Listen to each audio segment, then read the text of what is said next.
Chapter 1. The Quiet Arrival. Kendrick Lamar was far from a newcomer in the music world. He had long established himself as one of the most unique and influential voices of his generation. But today, he decided to take a step he had never taken before. This wasn't the typical Kendrick everyone knew, decked out in expensive suits, surrounded by managers and bodyguards, ready to make deals with major corporations. No, today Kendrick was just another artist trying to sign a contract with Silverwave Records. He chose this day with particular care, a gray morning, where the world seemed a bit solemn and reflective. The Silverwave Records building stood in stark contrast to the dreary weather outside, its glass facade reflecting the pale light of the sky, while inside, the air buzzed with the kind of energy that comes from ambition and destiny colliding. This was the realm where dreams were bought and sold, where success was defined by the finest details. But Kendrick didn't want to be part of that world today. Today, he wasn't just another star. Today, he was someone fighting for respect, to be recognized not for what he wore or what he represented in public, but for the music he created, the artistry he had spent years developing. He decided to go incognito, in dark streetwear, a crisp hoodie pulled low over his eyes, and worn sneakers. Kendrick hoped to blend in with the rest of the crowd. He didn't want to be seen as the star who could command attention just by entering the room.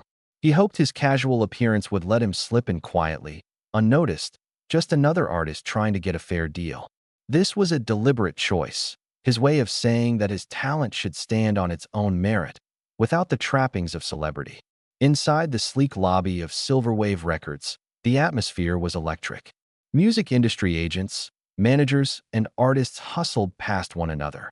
Deals were struck in whispers, business transactions made on the fly, and the hum of busy conversations filled the air, punctuated by the clack of keyboards and the low, melodic thrum of background beats. The scent of artisanal coffee mixed with the fresh air of opportunity and ambition. Kendrick had been in this building before, though not as a headline act. He'd been here as an emerging talent in an industry that was notorious for playing favorites. Today, however, he was determined to do more than just be seen. He had come with a mission, to sign a contract that would finally acknowledge his talent, not because of who he knew or what image he projected, but because of the music he had created. But in front of him was a bureaucratic web, laced with subtle prejudice, ready to derail his efforts. He had seen it before, felt it before, but today, he wasn't about to let it stop him. He approached the reception desk and handed over his paperwork. The manager, Thomas Baxter, a middle-aged man with slicked back hair and a stoic expression, glanced over the documents with practiced indifference. He barely looked up as he asked in a flat tone. "Name?" Kendrick gave a calm, measured reply, his voice carrying the cadence of someone used to commanding respect without raising his voice. "Kendrick Lamar." Baxter's eyes flickered briefly over the documents. Then he paused for just a second, a hesitation that felt too long for something as routine as a check-in. Kendrick's instincts told him something was off, but he kept his composure, nodding slightly as Baxter gave a dismissive wave toward a row of minimalist metal benches. "Wait out there, they'll call you when they're ready." Kendrick gathered his papers and walked toward the benches, scanning the room as he moved. He couldn't help but observe the people sitting around him. Some were dressed in sharp suits and polished shoes, the industry elite, fitting the expected image. Others, however, seemed more like him, their style and demeanor suggesting they didn't fit the mold of what the industry considered marketable. Kendrick sat, trying to remain calm, but something felt wrong. As he waited, it became clear that he wasn't just another artist in a crowded room. His casual attire, his streetwear, was now being used against him. He was being sidelined, forced to wait, while others breezed through the process. At first, he assumed it was simply a matter of being busy, but as time wore on, the minutes dragged longer and longer. It wasn't just a delay. It was a statement that he didn't belong in this world. As the minutes passed, frustration began to bubble inside him. Another man, dressed in a pristine navy blazer, was ushered straight into the signing room without delay. A young woman in a tailored outfit, papers neatly in hand, was processed quickly with a warm smile and a friendly nod. Kendrick's heart pounded as he realized what was happening. His paperwork had been flagged, and he was being treated differently, simply because of how he looked. His mind raced. The industry, he knew, was built on favoritism. He had seen it countless times before. But it wasn't supposed to happen like this, not here, not now. He had earned his place. And yet, here he was, forced to wait, invisible in a world that only valued certain images. A veteran artist sitting nearby leaned over and whispered quietly to him, "Are you here to sign a deal?" Kendrick nodded, his eyes narrowing as he took in the older man's words. The veteran's gaze spoke volumes of experience, of unspoken understanding. "Keep your cool," the veteran murmured. "This isn't the first time you've been sidelined." Moments later, another person walked up to the reception desk, a confident woman, exuding authority. She was immediately turned away and asked to sit back down with nothing but a curt instruction. Kendrick watched as the delay continued, his fingers now drumming on the case in his lap, the frustration building with each passing minute. The more he waited, the clearer it became. This wasn't just an oversight. It was deliberate.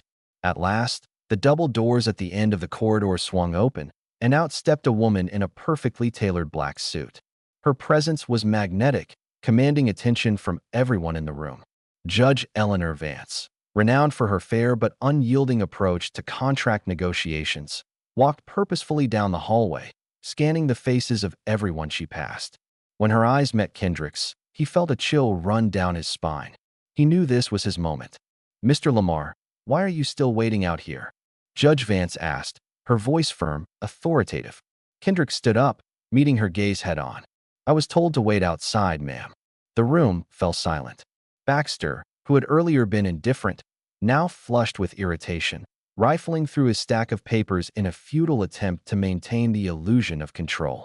"They'll call you when everything's ready," he muttered, but Kendrick's patience was already running thin. "But you let that gentleman in without even verifying his name," Kendrick said, his voice steady, yet laced with quiet frustration. Baxter's eyes locked onto Kendrick's, his face now tinged with smugness as he replied dismissively, "You need to calm down, sir. Protocol must be followed." Before Kendrick could respond, Judge Vance intervened decisively. "Manager Baxter, can you explain why Mr. Lamar has not been processed while others have?" Her tone left no room for evasion. Baxter hesitated, then stammered. "It appears to be an oversight, ma'am. A mistake in the system, I suppose." Kendrick could feel the eyes of the room on him now, the weight of the injustice pressing down. The tension was palpable. He clenched his briefcase, the weight of the contract, and the symbolic burden of every time he had been overlooked simply for being himself. Judge Vance turned to him. "Come with me, Mr. Lamar." With a measured nod, Kendrick gathered his papers and followed her through the doors, feeling a sense of both dread and relief wash over him. Something was finally happening. He was about to be heard. Chapter 2. The Subtle Discrimination. Another hour passed, and Kendrick's frustration only deepened. The minutes dragged on, and each one felt heavier than the last. The world around him seemed to move on as if he wasn't even there, as if he didn't matter. Others were walking into rooms, shaking hands, smiling confidently as they secured deals. While Kendrick remained stuck on the cold metal bench, the paper in his hand crumpling from the tension in his grip. As time stretched on, the room became a blur of activity, but Kendrick's focus was sharp. He could feel the difference. He could see the difference. Every person who entered, every person who was processed swiftly, was an uncomfortable reminder that this world, this industry, wasn't built for someone like him. Not for someone who looked like him. A woman, dressed in a perfectly fitted black suit, walked confidently to the reception. She placed her papers on the desk and without hesitation was ushered into the meeting room. No questions, no delays, just a smile, a quick processing of her documents, and the door opened for her. Kendrick's chest tightened. He had seen this play out before, but today it hit him harder than ever. His gaze darted over to another group of hopefuls sitting nearby. A man in a navy blue blazer strolled confidently up to the desk, and without a second thought, the receptionist ushered him straight into the back room. His perfectly pressed suit, polished shoes, and well-groomed appearance seemed to be enough to guarantee that his meeting would happen without delay. Kendrick clenched his fists, his patience thinning with each passing second. He glanced back at his own situation.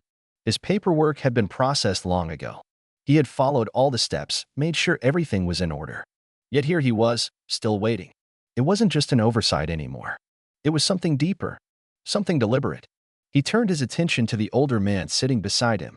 The veteran seemed to have lived through this moment countless times, and his weary eyes told Kendrick he understood exactly what was happening. The man leaned over, his voice low and calm. "You here for a deal too?" Kendrick nodded, trying to maintain his composure, but the frustration inside him was beginning to boil over. "Yeah," Kendrick replied, his voice tight with impatience. "But something doesn't feel right." The veteran looked over at him, his face a mix of understanding and resignation. "Don't worry, kid. It's not the first time you've been sidelined. You'll get your turn." Kendrick didn't need the man to explain it further. He knew exactly what he meant. It wasn't just that he was waiting his turn. It wasn't just a small error in the system. It was a message. A message that someone like him didn't belong in these rooms, not without the right look, the right image. His gaze flicked toward another person at the desk, a woman exuding confidence, dressed impeccably. She walked up to the receptionist, her papers in hand, and was immediately processed. There was no hesitation, no question. She walked right past him, entering the meeting room with ease. Kendrick's hands began to tremble, and he had to stop himself from clenching his fists. This wasn't a mistake. It was intentional. He glanced at the veteran once more, his heart racing. The older man met his eyes and gave a slight nod, a silent understanding between them. "You're getting the same treatment, huh?" Kendrick's frustration was rising to a boiling point, but he held it in, trying to control his emotions. He wasn't going to let them see how much this hurt. But as the minutes passed, he could feel the injustice in every second. He could feel the sting of being treated like he didn't matter. He wasn't just sitting there waiting. He was being punished for something that had nothing to do with his talent, his abilities. It was about something much deeper. And that's when it hit him. It wasn't just that he was different in terms of style or appearance. He was being ignored because he didn't fit the mold. He didn't fit the industry's narrow definition of what a successful artist should look like. And as he sat there, his body tense with frustration, he realized that the delay wasn't just an inconvenience. It was a tactic to make him feel small, to make him question his place in this world. Then, it happened again. Another person approached the desk, a man in a perfectly tailored suit, his posture confident and poised. The receptionist barely looked at him before waving him through. Kendrick's heart sank. This was the moment he had been dreading. This was not just bad luck. It was a pattern. The final straw came when the receptionist called for another person. A younger woman, dressed in a sharp outfit, walked past Kendrick with a smile and a friendly nod.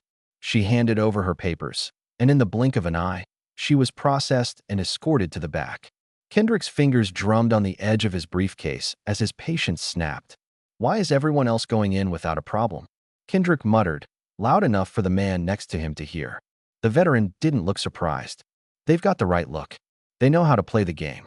Kendrick's thoughts spun, and as his frustration boiled over, he stood up abruptly, his eyes flashing. He couldn't take it anymore. He walked back to the reception desk, his mind made up. He wasn't going to stay silent. Not this time. "I'm done waiting," he said, his voice rising with quiet fury. "This isn't right. You're making me wait, and I don't know why." The receptionist looked up, startled by the sudden outburst. But Kendrick didn't back down. His voice was steady, but there was an undeniable edge to it. He had to make them hear him. "You let them through without a second thought," Kendrick said, his eyes locked on the receptionist. "But me? You keep me waiting like I'm not even here. What's going on?" The room seemed to quiet, and every person in the lobby turned their attention to him. Kendrick felt the weight of their gazes, but he didn't flinch. This wasn't just about him anymore. It was about everyone who had been overlooked, dismissed, or ignored. And that's when the doors at the end of the hall opened. The figure that stepped out was unmistakable, Judge Eleanor Vance, a woman known throughout the industry for her fierce sense of justice and her unwavering stance against discrimination. Her presence in the room was magnetic. She locked eyes with Kendrick, and for a moment, the world stood still. "Mr. Lamar, why are you still waiting out here?" Judge Vance asked, her voice firm and commanding. Kendrick stood tall, meeting her gaze. This was the moment he had been waiting for. "I was told to wait outside, ma'am," he replied, his voice even, though he could feel the tension mounting inside him. Judge Vance's eyes narrowed as she took in the scene around her. She saw the injustice in the air, felt it pulse through the room. Without another word, she turned to the receptionist. "Manager Baxter, can you explain why Mr. Lamar has not been processed while others have?" she asked, her tone cold and demanding. For the first time, Baxter seemed caught off guard. He fumbled with his papers, trying to make sense of the situation. He was flustered, nervous. It appears to be an oversight, ma'am," he said, his voice betraying his unease. "A mistake in the system, I suppose." Kendrick could feel the eyes of the room on him now. He had said his piece, but it was clear that the injustice was far more systemic than just this one instance. He wasn't just waiting, he was being held back. Chapter 3: The Confrontation. The room fell silent as the weight of what had just been revealed hung in the air. Kendrick stood, his heart pounding in his chest, every inch of his body poised in anticipation. He had known something wasn't right, but now, with Judge Vance pressing Baxter for answers, the truth was beginning to unfold. It wasn't just an error. It wasn't just a mix-up. It was deliberate. Kendrick's gaze never wavered from Baxter, who was now struggling to maintain his composure. The man's usual confidence had vanished, replaced by a palpable sense of unease. His fingers fumbled with the papers in front of him, but there was no escaping the fact that this situation was far from ordinary. This was no simple administrative hiccup. It was something far deeper, something Kendrick had suspected all along but hadn't been able to prove until now. The room seemed to close in on them, every eye now fixed on Baxter, waiting for his next move. The tension was so thick that it almost felt suffocating. Finally, after what seemed like an eternity, Baxter stammered, his voice trembling as he spoke. I was instructed to delay his processing," he said, his words barely above a whisper, as if he were confessing to a crime. Kendrick's stomach twisted, the confirmation of his worst fears now ringing in his ears. The injustice wasn't just a minor oversight. It had been orchestrated, calculated. They had deliberately slowed down his progress because of something as superficial as his appearance. They hadn't wanted him in the room, not because of his talent, but because he didn't fit the mold of what they deemed acceptable. "Who told you to do this?" Judge Vance asked, her voice now colder than ever, the severity of the situation unmistakable. Baxter hesitated for a moment, his eyes darting nervously around the room. He knew that any attempt to avoid the truth now would only make things worse. His shoulders slumped, and with a heavy sigh, he finally admitted the truth. "It was someone from Harmony and Sons. They told me to slow things down. They said it would be better for the schedule." The revelation hit the room like a shockwave. Gasps rippled through the crowd, and a murmur of disbelief spread among the executives and agents who had been silently watching the scene unfold. Kendrick stood rooted to the spot, his mind racing as he processed the words. Harmony and Sons, one of the biggest competitors in the industry, had actively interfered with his career, not because he wasn't talented, but because they didn't want someone like him to succeed. Judge Vance's eyes narrowed, her gaze piercing and sharp. "So, you're saying that a decision was made to delay Mr. Lamar's contract signing for personal, prejudicial reasons?" she asked, her voice steady but filled with an icy fury that was impossible to ignore.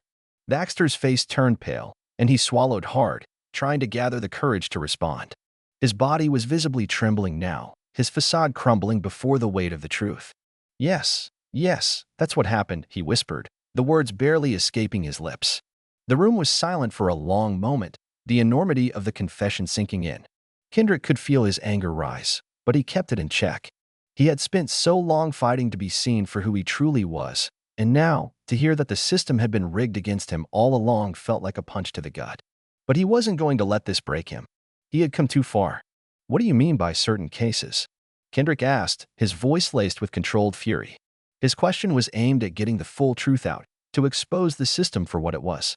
Baxter's eyes darted around the room, and for a moment, it seemed like he was trying to figure out whether there was any way he could backpedal from his confession. But it was too late for that. I was told by someone from Harmony and Sons that it would be in our best interest to delay Mr. Lamar's processing," he said, his voice barely audible, his eyes now locked on the floor. The room erupted in a flurry of gasps, shocked whispers, and murmurs of disbelief. Kendrick stood still, his expression a mixture of disbelief and resolve. He had known it was coming, but hearing it confirmed made the reality even more bitter. At the other end of the room, the representative from Harmony and Sons, James Harmony, who had been sitting in the corner, now tried to intervene. His calm demeanor and polished appearance had once made him look like the picture of confidence. But now, as he rose to speak, his voice was tight with discomfort, and there was a flicker of panic in his eyes. "Your Honor, I don't know what Mr. Baxter is talking about," James Harmony said, forcing a laugh that sounded too rehearsed, too nervous. "This is all just a misunderstanding. We've had no involvement in any decisions like this." But the damage had been done. Judge Vance didn't even acknowledge him at first. She turned her attention back to Baxter, her gaze unwavering. Are you saying that a decision was made to delay Mr. Lamar's appointment at the behest of Harmony and Sons? She asked, her voice unwavering, the authority in it undeniable. Baxter's face was now pale, his hands trembling as he tried to avoid Judge Vance's gaze. He swallowed hard, and with an almost imperceptible sigh, he nodded. Yes, he admitted, his voice barely above a whisper. The silence in the room was deafening. The truth had been laid bare, and it was worse than Kendrick had ever imagined. Harmony and Sons had deliberately interfered with his contract signing simply because they didn't want someone like him to succeed. They didn't want someone with his style, his background, and his authenticity to be a part of the mainstream music industry. Judge Vance turned to James Harmony, her gaze cold and unyielding. So let me get this straight, she said, her voice sharp. You were saying that your company instructed Mr. Baxter to delay Mr. Lamar's contract signing because of who he is, not because of his talent? James Harmony tried to maintain his composure, but it was clear that the weight of the situation was starting to sink in. I don't know, he said, his voice faltering. I'm not aware of any such instructions. Judge Vance raised an eyebrow, her gaze steely and unrelenting. I suggest you be very careful with your words, Mr. Harmony, she warned. Because it's clear that this delay was orchestrated for one reason and one reason only, to prevent Mr. Lamar from achieving the success he so clearly deserves. The room was filled with a palpable tension now. No one dared to speak, as if they were all waiting for the inevitable conclusion. Kendrick could feel the weight of the moment. The truth was finally being revealed, and with it came the promise of accountability. Manager Baxter, Judge Vance said firmly, you will be placed on immediate administrative leave pending an internal investigation. And I will be filing a formal complaint with the National Association of Entertainment Lawyers for legal misconduct. Kendrick stood in silence, watching as the room processed the gravity of the situation. For the first time in a long while, he felt a sense of vindication. The injustice he had felt for so long was now being addressed. The people who had tried to silence him, to hold him back, were now facing the consequences of their actions. Chapter 4. The Admission. The air in the room grew thick with tension as Baxter's confession sank in. The truth had been exposed, a deliberate attempt to suppress Kendrick's talent, simply because he didn't fit the mold that certain people in power had decided was acceptable. But now that the truth was out, there was no turning back. The weight of it hung over everyone in the room, and the consequences of what had been revealed would echo far beyond this one meeting. Kendrick stood quietly, absorbing everything that had just happened. For the first time in his life, he wasn't just fighting for recognition. He was fighting for justice. Fighting for something that transcended his own success. This wasn't just about him anymore. It was about every artist who had ever been sidelined, pushed aside, or silenced because they didn't fit the perfect image of what the industry wanted them to be. Judge Vance took a deep breath, steadying herself before speaking again. Her voice, once filled with cold authority, now held the resonance of someone who had just taken a stand against a powerful system. This is not just an administrative error, she said, her words sharp and unwavering. This was a deliberate attempt to undermine Mr. Lamar's career and, by extension, the integrity of this entire process. The room was still. No one spoke. The shock of what had been revealed still hung in the air, but there was also a sense of anticipation. What would happen next? What were the consequences of this revelation? Kendrick watched as Judge Vance turned toward the representatives from Harmony and Sons. James Harmony, still standing, had gone completely pale. The composure he had displayed earlier was now a distant memory. He was visibly shaken, and there was a nervous edge to his demeanor that hadn't been there before. You have made a grave mistake, Mr. Harmony, Judge Vance said, her eyes narrowing. You and your company have acted in a way that is both unethical and illegal. You have interfered with a fair and lawful contract signing. And for that, there will be consequences. James Harmony opened his mouth to protest, but the words caught in his throat. There was nothing he could say to deny it. The truth had been laid bare, and no amount of smooth talking could cover it up now.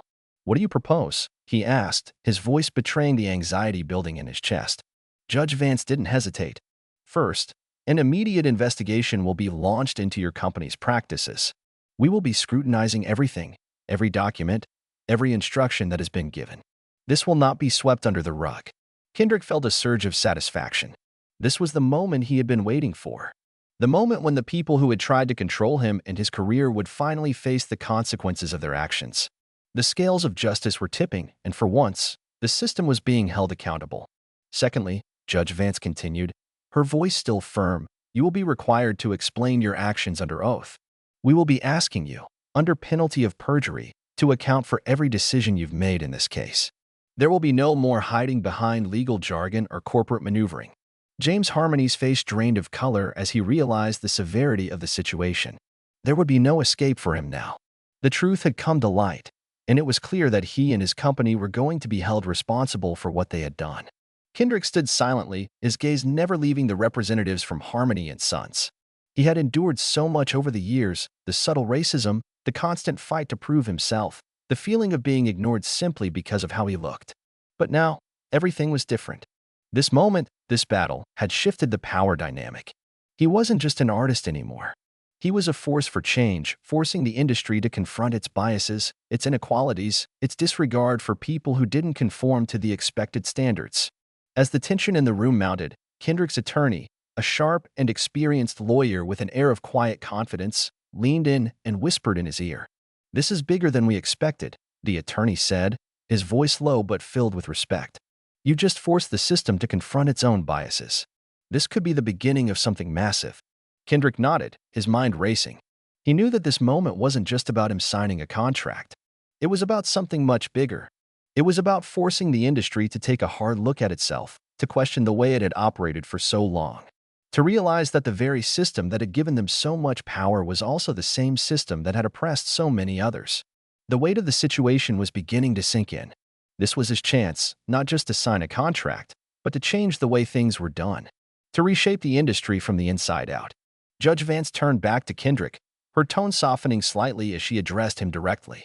"Mr. Lamar," she said, "your patience and composure throughout this ordeal have been nothing short of remarkable. It is because of people like you that this industry will eventually be forced to change." Kendrick felt a rush of emotion, pride, relief, but also a sense of responsibility. The fight wasn't over, but this was a huge step forward. He had taken a stand. He had forced the system to confront its flaws.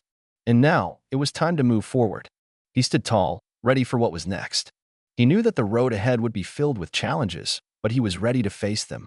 His victory wasn't just about the deal he was about to sign. It was about proving to everyone, including himself, that the fight for justice was worth every step. "Thank you," Kendrick said quietly, his voice steady but filled with emotion. "For everything." The room seemed to exhale collectively. The tension that had hung so heavily in the air began to lift. And with that, Judge Vance turned back to the table and motioned for the contract to be brought forward. "Let's move forward," she said, a sense of finality in her words. Kendrick stepped forward, his hands slightly shaking but his resolve stronger than ever.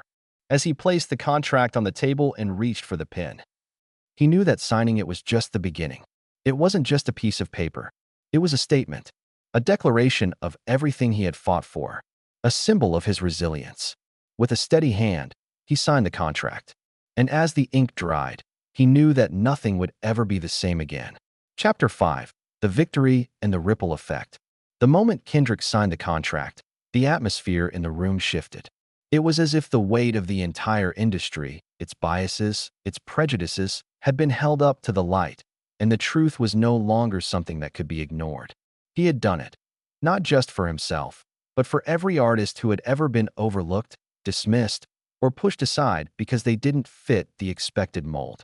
This was a victory that went beyond the business side of the music industry. This was a win for authenticity, for truth, and for fairness.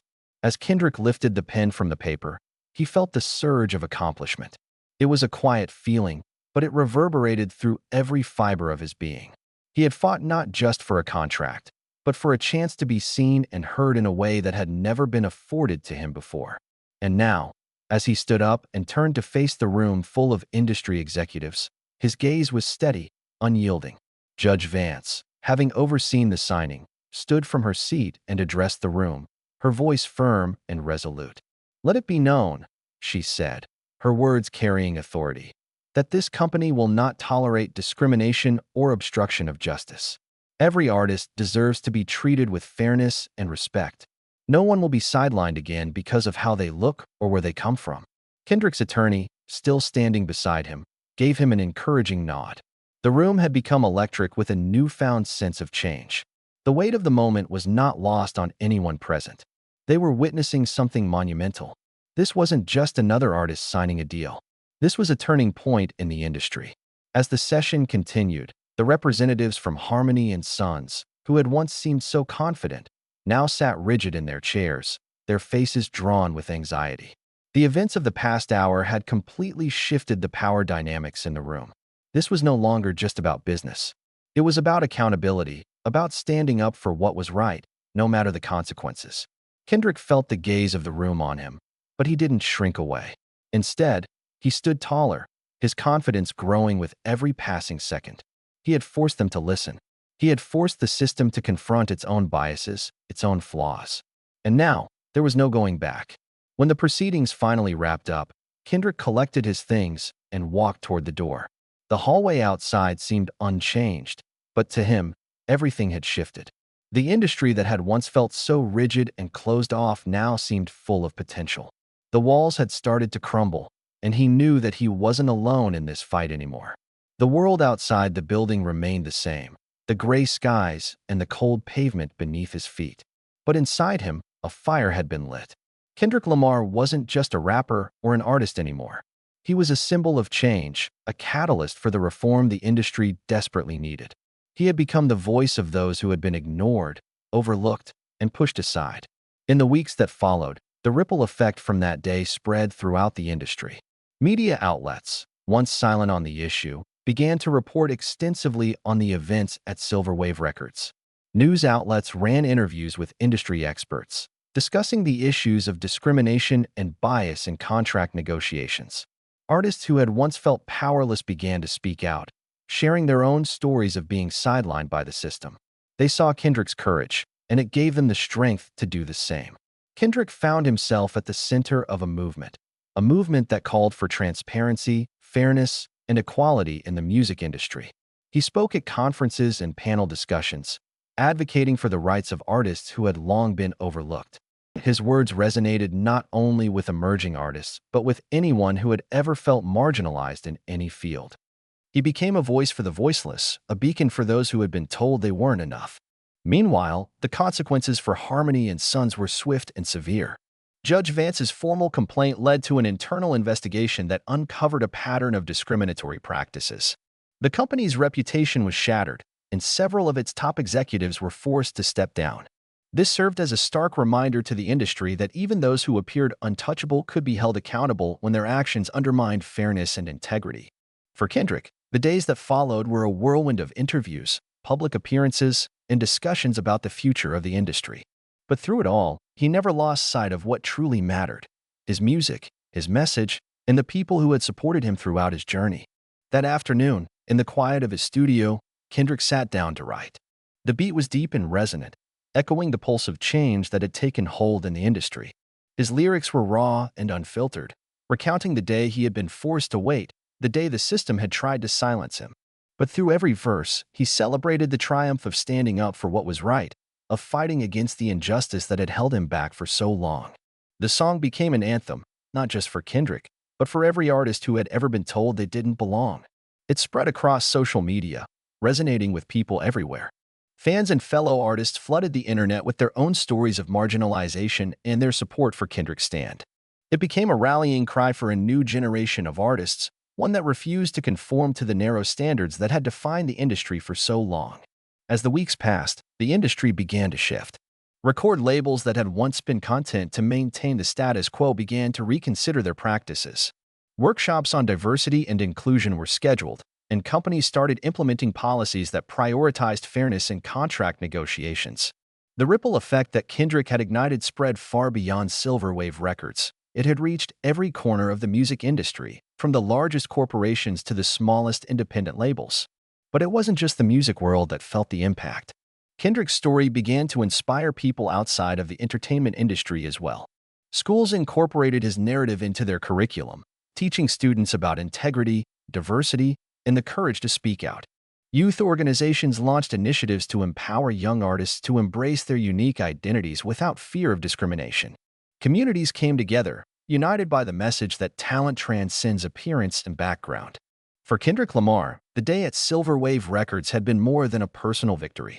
It had been a turning point in the fight for fairness, and its effects would be felt for years to come.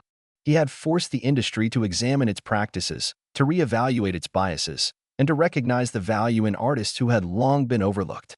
As he stepped onto the stage for his next performance, the crowd's roar of approval was louder than ever. The echoes of that transformative day at Silver Wave Records resonated in every note he sang, every word he rapped. Kendrick Lamar was no longer just an artist. He was a force for change, a symbol of resilience and hope for anyone who had ever been told they weren't enough. And in that moment, Kendrick knew that his voice, not just his music, but his voice If you had been enjoyed this heard. story, And that was the we'd true love victory. for you to give it a like and subscribe to our channel. Your support means the world to us and motivates us to continue sharing heartwarming, inspiring stories almost every day.